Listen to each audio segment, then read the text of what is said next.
Duskhaven has done an excellent job when it comes to class design. Pretty much every single spec in the game is viable to some degree, which means you can play whatever you want.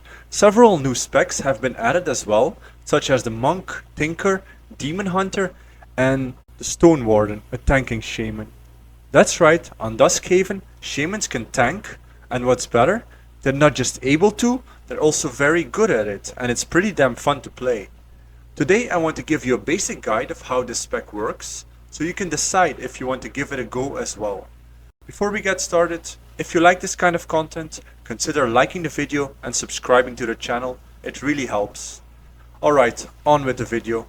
Shaman tanks in general sucked and were never a real option in any Blizzard content. Enter Duskhaven, where the enhancement tree got a pretty noticeable upgrade, boosting not only two-handed DPS to viable and even excellent damage output, but also giving Shaman the option to become a Stone Warden, a true tank, which is very strong and able to tank all content. The number one thing you need to know is that in order to be a Stone Warden, you need to put 2 talent points in Guardian Totems, which will allow you to become a Stone Warden when you equip a shield. This confers you the following buffs: 95% more threat, 20% more health, Stoneclaw Totem puts a shield on you, yes, like the glyph, increases the armor value from items by 10%, block chance increased by 10% and the amount blocked by 50%, spells have a 4% chance to miss you, defense rating is increased by 65, all attributes increased by 6%, chance to get crit reduced by 6%, and finally, you've got a chance to gain the readout effect when you get hit. Yes, this is a lot. And if you know a bit about tanking, you can probably already guess these are some wildly awesome buffs, making you crit immune, giving you a lot of avoidance, armor, threat and HP, nearly everything a tank needs. The skills you'll have to acquire by yourself though. In addition, you get access to the following Stone Warden only spells. Elemental Bulwark, a strong shield slam which hits hard and does a lot of threat.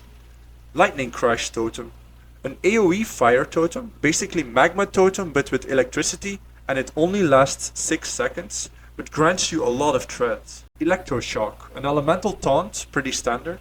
Stone Infusion, a short duration buff which gives you flurry and increases your armor.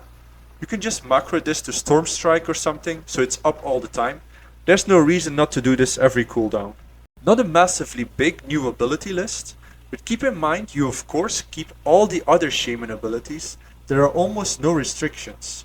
You can use Chain Lightning to pull mobs at range, Frost Shock to do massive threat, cast heals, use all kinds of utility totems, Fire Nova for more AoE threat, Interrupted Wind Shear.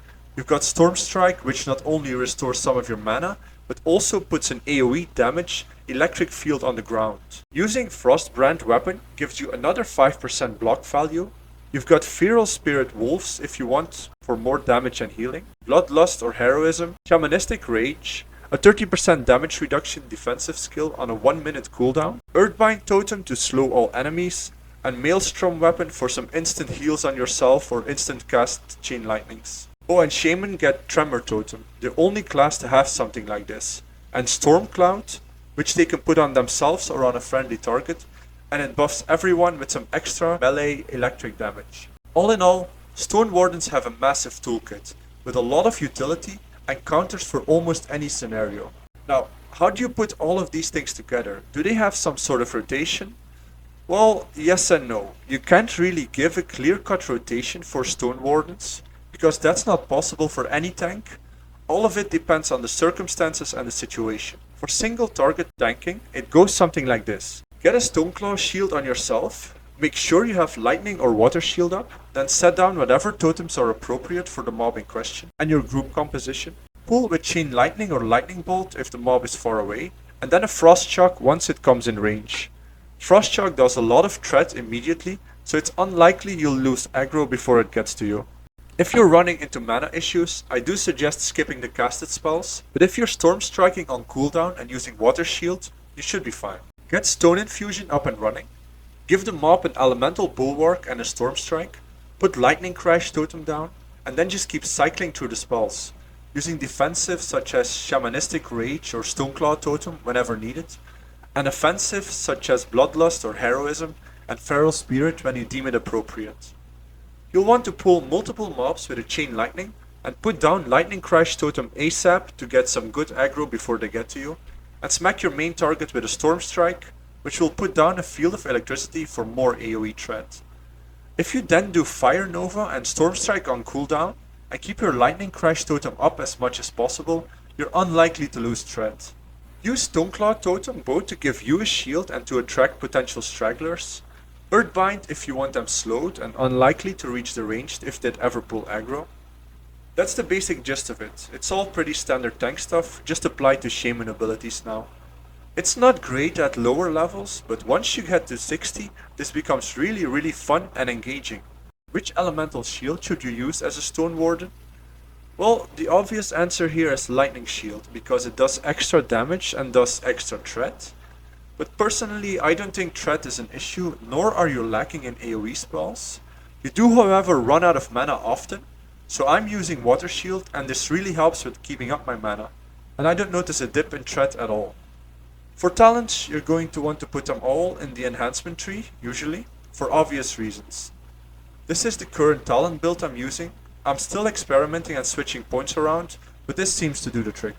Some noticeable talents here are Stoneward, of course, Master Infuser for 5% more block value when you use Frostbrand weapon, Shamanistic Rage for a defensive cooldown, Anticipation for 3% extra dodge.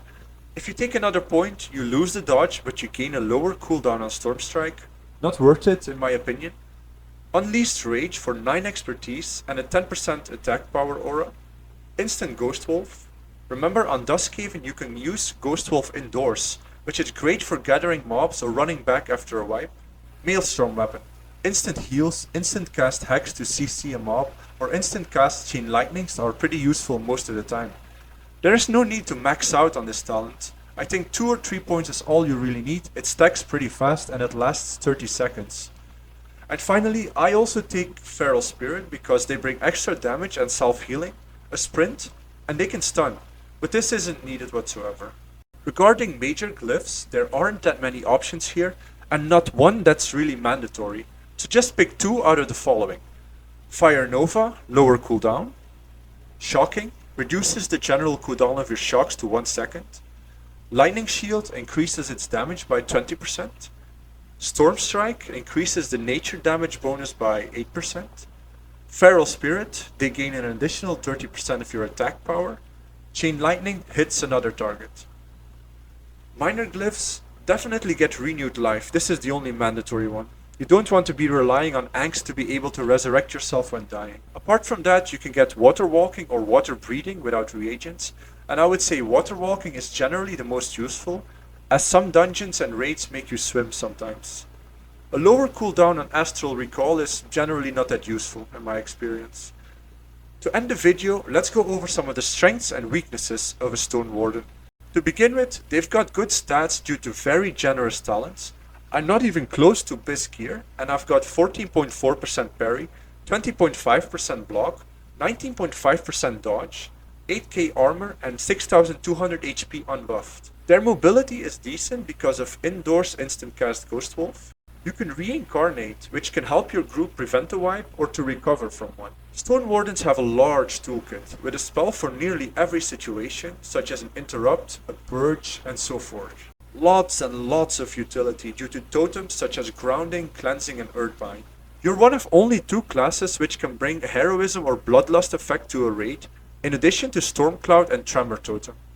Very strong threat. If you really go ham on a mob, I doubt any DPS is going to be pulling it off of you. High damage, both single target and AoE. Visually very impressive with all the lightning and other effects. Very strong in solo play due to excellent survivability, high damage, lots of tools, and instant cast heals, which means you can easily do the Brawlers Guild and Trials of Cenarius. An impressive list for sure. But that being said, there are some weaknesses too. You only get Elemental Bulwark at 40, Electroshock and Lightning Crash Totem at 60, so before that you've got to rely on Magma Totem and Fire Nova, which mobs are pretty eager to destroy. You might run into mana problems, something no other tank really has to deal with. Monks and Paladins both restore it at a steady pace. although I've seen the latter run out from time to time as well. However, if you're using and keeping up Water Shield instead of Lightning Shield and Storm Striking on cooldown, you should be able to keep going for a long time. It's a pretty complicated tank with lots of things to keep track of. This is good if you want to play something which isn't just smack buttons equals win, but it can be a problem if you want to just relax and play something easy. Stone Wardens require a lot of setup and management.